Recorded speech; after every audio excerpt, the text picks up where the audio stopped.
매일 성경 묵상 나눔입니다. 7월 26일 월요일입니다. 이사야서 48장 12절에서 22절이 오늘의 본문입니다. 본문을 읽습니다. 야곱아, 내가 부른 이스라엘아, 내게 들으라. 나는 그니 나는 처음이요 또 나는 마지막이라.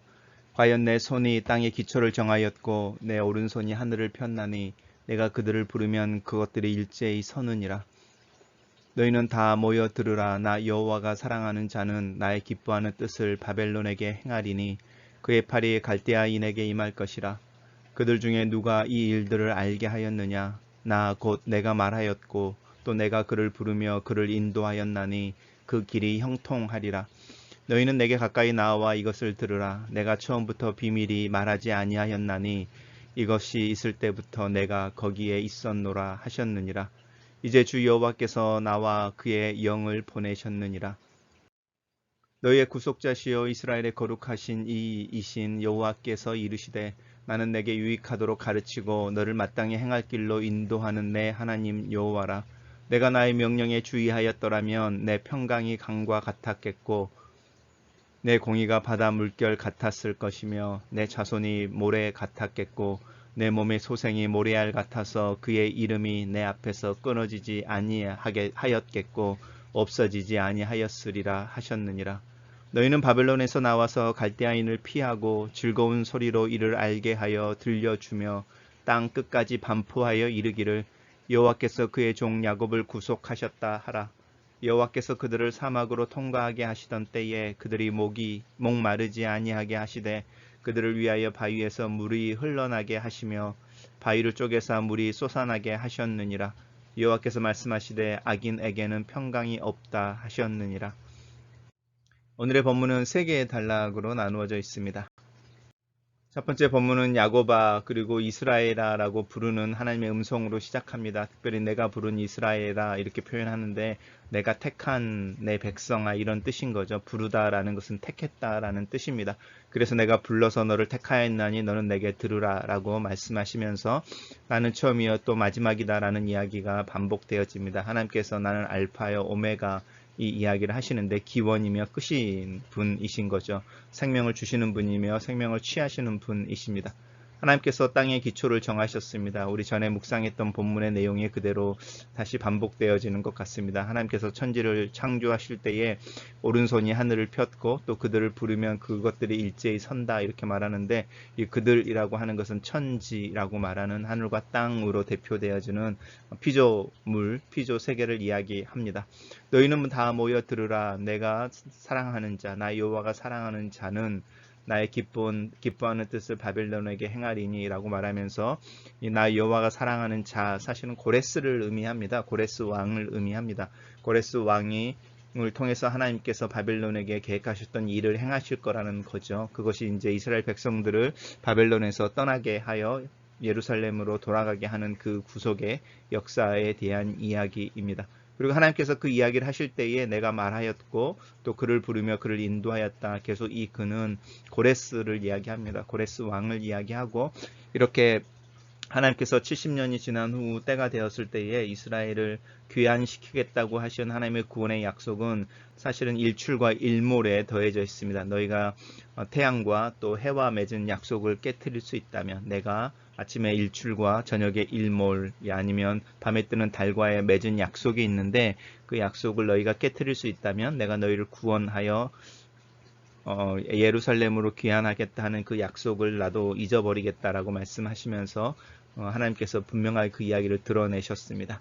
그리고 그것이 있을 때부터 거기에 있었노라 라고 할 때는 단순히 이스라엘 백성들이 바벨론의 포로로 끌려갔을 때 그때서야 하나님이 비로소 바벨론에 같이 가셔서 거기서 일을 시작하신 것이 아니라 이미 그 전부터 거기에 계셨고 이 고레스의 처음 시작 때부터 그 이전부터 하나님께서는 그 일을 행하셨습니다. 단락을 요약해 보겠습니다. 창조주 하나님은 역사를 주관하시고 말씀하시는 하나님이시다. 저는 이렇게 간단하게 요약해 봤습니다. 두 번째 본문입니다. 너희의 구속자이시여 이스라엘의 거룩하시니 첫 문장에서는 이스라엘을 불렀죠. 내 택한 내 민족 또 내 백성 야곱 이렇게 부르셨다면 두 번째는 이제 하나님의 입장에서 나는 너의 구속자이고 너의 거룩한 하나님이다 라고 이제 이야기하시는 부분입니다.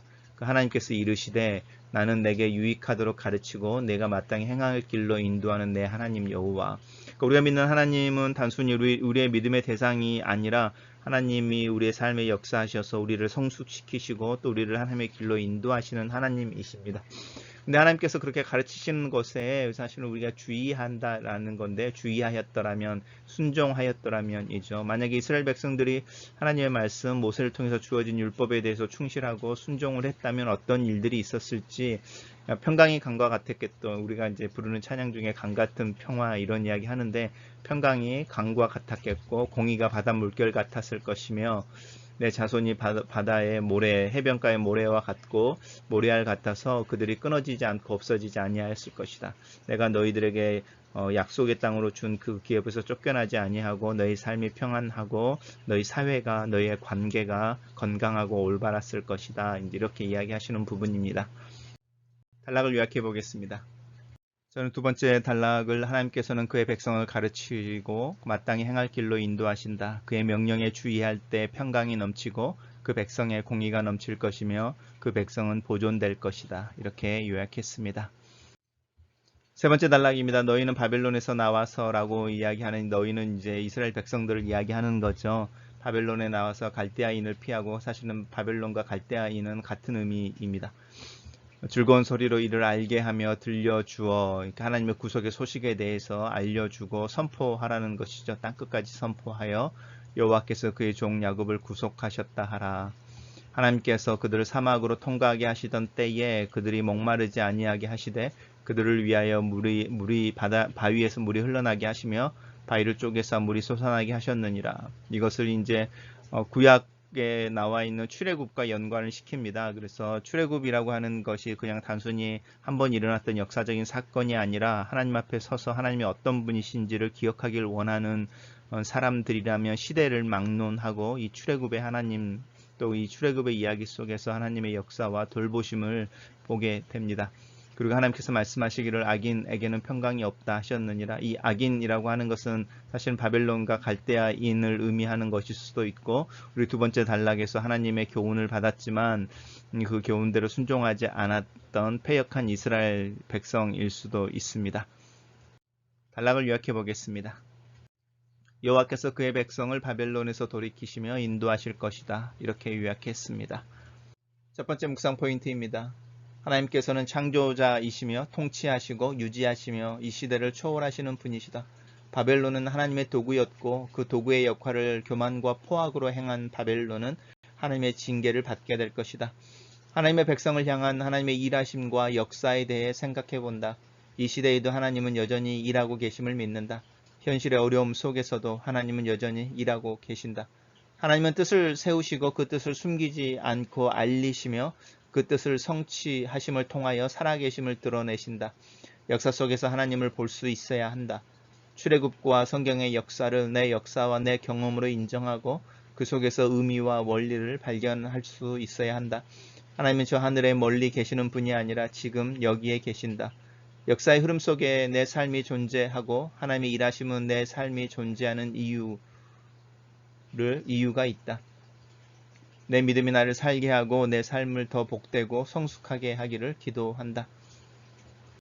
두 번째 묵상 포인트입니다. 하나님의 탄식과 한숨을 본다. 말씀을 듣지 않고 주의 길로 행하지 않는 이들을 향한 하나님의 안타까워 하시는 모습을 본다. 하나님의 탄식과 한숨의 한 부분을 나도 감당하고 원인이 되고 있다는 것을 부정할 수 없다. 왜 하나님의 말씀을 지키고 순종하는 것이 그렇게 힘든 것일까? 나는 왜 하나님의 말씀을 무겁고 엄중하게 받지 못하는 것일까? 하나님의 말씀을 따라 살다 그 어려움에 지치는 것이 아니라 사실은 그 말씀의 삶에 도전해보지도 않는 것일까? 하나님의 말씀에 순종했다면 그의 백성들에게 나타났을 일에 대한 언급이 그 언급 앞에 마음이 아린다. 내 평강이 강과 같겠고 내 공의가 바다 물결 같았을 것이며 내 자손이 모래 같았겠고 내 몸의 소생이 모리알 같아서 그의 이름이 내 앞에서 끊어지지 아니하였겠고 없어지지 아니하였으리라. 이 말씀이 순종한 결과 앞에서 나는 이 순종의 삶에 대한 도전을 결단해 본다. 더불어 함께 살아가는 관계와 삶, 그 바르고 건강한 관계에서 경험되어지는 안전과 안정, 신뢰와 평안, 그리고 믿음이 다음 세대로 전수되어지는 꿈을 꾸어본다. 마지막 묵상 포인트입니다. 하나님께서는 자기 백성을 구원하신다. 그 백성의 찬양과 경배를 기뻐하신다. 하나님 홀로 그 백성을 인도하시고 자신의 계획을 따라 그들을 인도하신다. 인생에 있어서 내 힘으로 되지 않는 영역들이 많이 있다. 내 변화도 성숙도 사실은 내 뜻이나 힘으로 되지 않는 부분이 있다. 이런 영역에서는 하나님의 은혜를 기대하고 또 의지하게 된다. 하나님께서 일하고 또 하나님께서 이루어내셔야 하는 영역이 내 삶 속에 많이 있음을 인정하게 된다. 하나님께서는 내 삶의 성숙을 위해 일하시고 또 나를 인도하시고 나로 하여금 그의 말씀과 원리를 따라 살 수 있는 지혜와 능력을 더해 주시기를 기도하고 하나님을 신뢰한다. 때로는 실망하지만 인내하며 내 자신의 연약함을 숨기지 않고 이 성숙을 향한 하나님의 은혜를 구한다. 글로 쓰는 기도입니다. 살아계신 하나님, 역사의 주관자가 되시는 하나님을 찬양합니다. 일하시는 하나님을 따라 나도 일하는 자가 되기를 원합니다. 하나님이 하시는 그 일을 나도 하기를 원합니다. 내가 해야 되는 일에 대해 좀 더 자세히 알기를 원합니다. 하나님께서 하시는 일을 좀 더 이해하기를 원합니다. 내 삶, 내 행동, 내 일상이 하나님의 일이 되는 법을 가르쳐 주시고 또 이해의 지혜를 더하여 주시옵소서. 하나님께서 내게 유익하도록 가르치시는 그 가르침을 배우고 받는 자녀가 되길 원합니다. 내가 마땅히 행할 길로 인도하실 때에 그 길에서 순종하는 자녀의 삶을 살기를 위해 기도합니다. 내 삶에, 내 관계 속에, 내가 속한 사회 속에서 하나님의 말씀과 원리를 살아낼 수 있도록 나에게 지혜와 능력을 더하여 주시옵소서. 나를 가르치시고 견책하시며 나를 바르게 교훈하시옵소서. 하나님께서 약속하신 평안과 공의로운 삶의 열매가 내 삶 속에 맺히기를 기도합니다. 아멘.